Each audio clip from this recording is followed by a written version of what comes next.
తాకట్లో ఉన్న మీ బంగారాన్ని విడిపించి ఆ రోజు ఆన్లైన్ రేటుకి కొంటాం. Sharma gold company. నమస్తే, మీరు చూస్తుంది సుమన్ టీవీ. నేను మీ కీర్తి. ఏప్రిల్ నెలలో ద్వాదశ రాశుల్లో భాగంగా 1 నుంచి 15వ తారీఖు వరకు వివిధ రాశుల వారికి ఎలా ఉంటుంది మనకు తెలియజేయడానికి మనతో పాటు ప్రముఖ ఆస్ట్రాలజర్ బ్రహ్మశ్రీ నందిబట్ల శ్రీహరి శర్మ గురువు గారు ఉన్నారు. నమస్తే గురుగారు.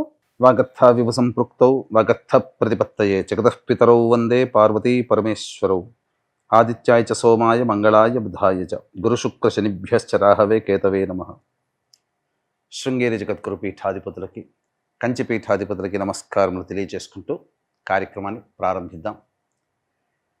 ద్వాదశ రాశులలో జన్మించినటువంటి వారికి ఏప్రిల్ మాసములో 1వ తారీఖు నుంచి 15వ తారీఖు వరకు ఏ విధంగా ఉండబోతుంది అనే విషయం తెలుసుకునే ముందు గ్రహస్థితి తెలుసుకుందాం. ఇక వృషభ రాశిలోనే గురు సంచారం చేస్తూ ఉండడం, అలాగే కుజుడు కర్కాటక రాశిలో సంచారం చేస్తూ ఉండడం, మరియు కేతువు కన్యా రాశిలో, అలాగే పంచగ్రహ కూటమి అనగా గమనించుకున్నట్లయితే ఉగాది నుంచి 30వ తారీఖు వరకు కూడా షష్టగ్రహ కూటమి అనేటువంటిది ఏర్పడడం జరిగింది. ఉగాది మరుసటి రోజు నుంచి ఈ పంచగ్రహ కూటమి అనేటువంటిది కంటిన్యూ అవుతుంది. కాబట్టి పంచగ్రహ కూటమిలలో భాగంగా రవి, బుధ, శుక్ర, శని, రాహు. కాబట్టి ఈ 5 గ్రహాలు అనేటువంటివి ఈ యొక్క మీనరాశిలోనే సంచారం చేస్తున్నాయి. ఈ కారణం చేత 12 రాశులలో జన్మించినటువంటి వారికి గ్రహస్థితిగతులు ఈ ఏప్రిల్ 1వ తారీఖు నుంచి 15వ తారీఖు వరకు ఏ విధంగా ఉండబోతుందో తెలుసుకుందాం. ప్రత్యేకించి మహిళలకి కూడా ఏ విధంగా ఉండబోతుందో తెలుసుకుందాం. ధనుసు రాశి వారికి ఏప్రిల్ 1 నుంచి 15th వరకు ఎలా ఉంటుందో ఇప్పుడు తెలియజేస్తారా? ద్వాదశ రాశులలో భాగంగా 9వ రాశి అయినటువంటి ధనుస్సు రాశిలో జన్మించినటువంటి వారికి ఏప్రిల్ 1వ తారీఖు నుంచి 15వ తారీఖు వరకు ఏ విధంగా ఉండబోతుందో తెలుసుకునే ప్రయత్నం చేద్దాం. ముఖ్యంగా ఈ యొక్క ధనుస్సు రాశి వారికి ఏలినాటి శని దోష ప్రభావం తొలగిపోయి ఆనందంగా గత 2.5 సంవత్సరాల నుంచి ఆనందంగా ఉన్నారు.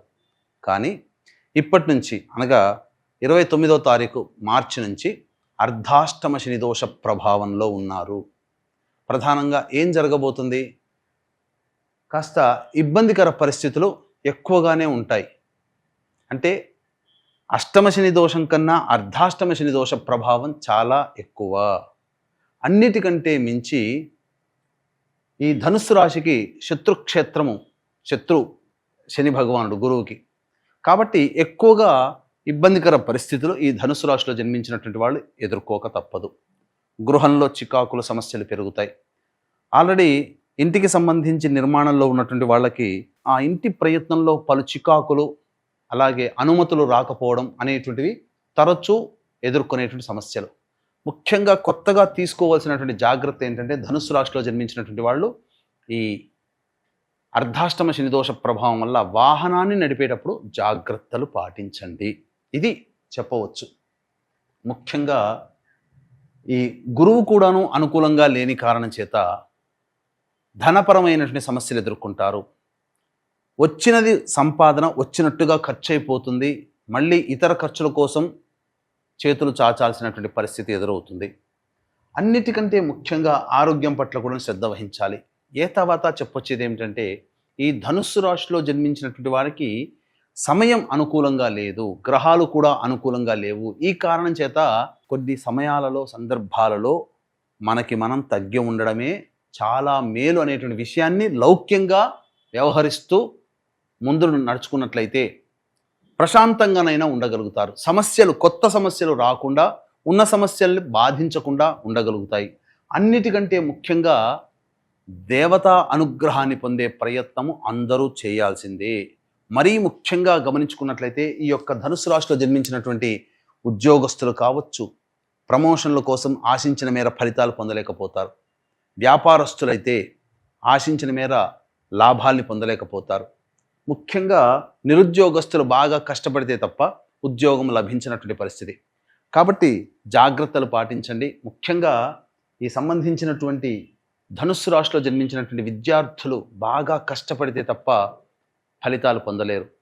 కాబట్టి ఏది కూడా అంత ఈజీ కాదు అనే విషయాన్ని ధనుస్సు రాశిలో జన్మించినటువంటి వాళ్ళు గమనించాలి. వివాహం కావాల్సినటువంటి అబ్బాయిలు, అమ్మాయిలకి కొంత సమయం వేచి చూస్తే మరికొత్త సమయంలో వివాహం జరిగే సంఘటనలు గోచరమవుతున్నాయని చెప్పవచ్చు. అయితే సంతానం కోసం ఎదురు చూసేటువంటి వ్యక్తులు మాత్రం సంతానం జరిగేటువంటి అవకాశం గోచరమవుతుంది. కాబట్టి జాగ్రత్తలు పాటించండి.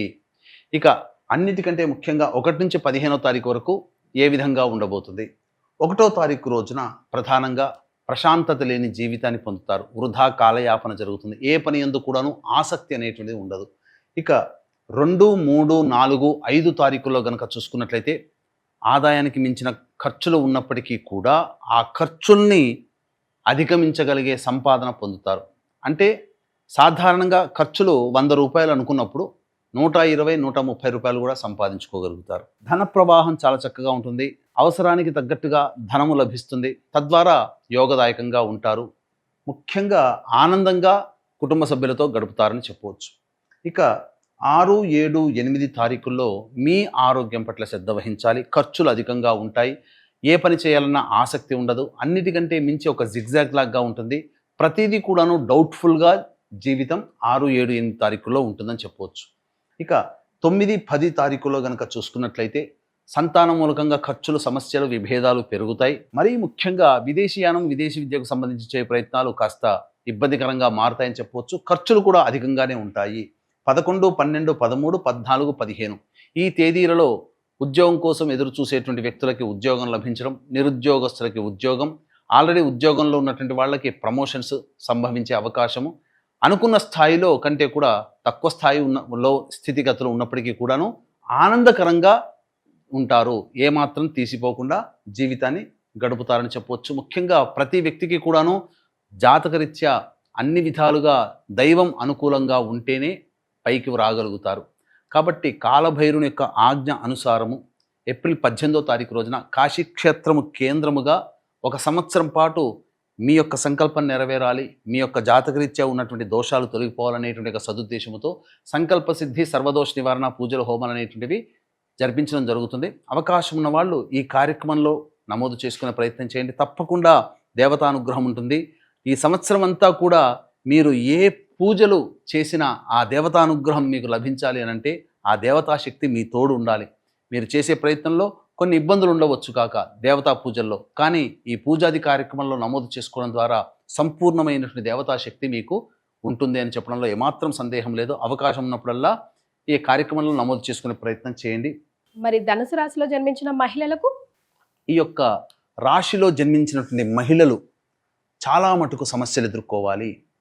డబ్బులు ఇచ్చినప్పుడు 2 చేతులే, కానీ పుచ్చుకునేటప్పుడు 10 చేతులు అన్నట్టుగా ఉంటుంది. మీ మాట పోయే ప్రమాదం ఉంటుంది. కాబట్టి ఎప్పుడు కూడా ఇతరులకి గ్యారంటీగా ఉండే ప్రయత్నం చేయకండి. ప్రలోభ పెడతారు, అత్యాశకి గురవుతారు. ఇది చేస్తే గొప్పగా లాభం వస్తుందని అత్యాశకు పోయి ఉన్నదంతా తుడిచిపెట్టుకుపోయే ప్రమాదం ఉంటుంది. గృహంలో చికాకులు, సమస్యలు పెరుగుతాయి. అప్పటి వరకు మిమ్మల్ని గౌరవించినటువంటి వాళ్ళు గత కొన్ని రోజులుగా మొహం చాటేస్తుండడమో, లేకపోతే మీ అవసరానికి ఇతరులు స్పందించలేకపోవడమో, లేకపోతే మీరు పొందినటువంటి చోటనే గౌరవ మర్యాదని కోల్పోయే ప్రమాదం ఉంటుంది. కాబట్టి కాలము, సమయము అనుకూలంగా లేదు. ఇప్పుడు గ్రహాలు కూడా అనుకూలంగా లేవు.